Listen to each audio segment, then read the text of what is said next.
So it was a kind of grammar that you learned for 6 months to find out about your individuality and which direction will you go. That was the basic structure of the course.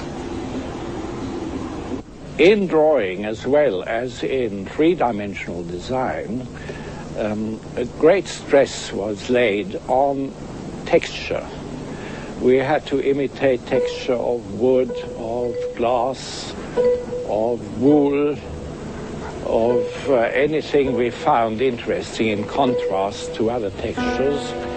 And also we were asked to build up three-dimensional structures of various materials.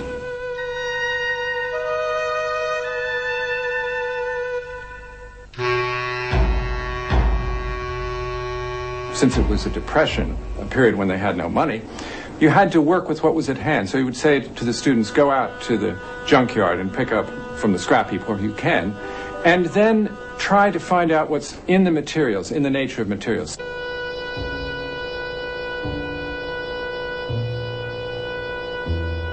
My girlfriend, for example, had cut her hair short at that time. So I used some of her hair for a combination of things which I had found and built up into a three-dimensional structure.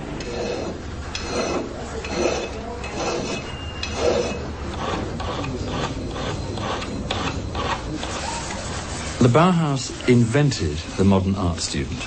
I mean, up until the Bauhaus, art students were rather conformist characters who sat in serried ranks, all doing the same thing, all rather middle-class people doing watercolours and copies of antique sculptures and so on. And from the word go, the Bauhaus attracted a certain kind of rather politically radical student. I was a student, only 16 years old at that time, and I liked it at the Bauhaus because it's so incredibly free, and I could do whatever I liked at the Bauhaus, anything you liked. My little group went to the theater, and there was a statue of Goethe and Schiller, and we painted Goethe and Schiller red. The students were always doing these things, and I was amongst them. By 1920, the local inhabitants of Weimar are already complaining that they dress in this outlandish way. They dress like beggars, nude bathing at midnight, strange music at weekends. Because it was residential, they have these wonderful parties and theatre events and things at weekends. So, you know, your long-haired radical art student begins with the Bauhaus. So that's one aspect of it that made the locals very uneasy, I think.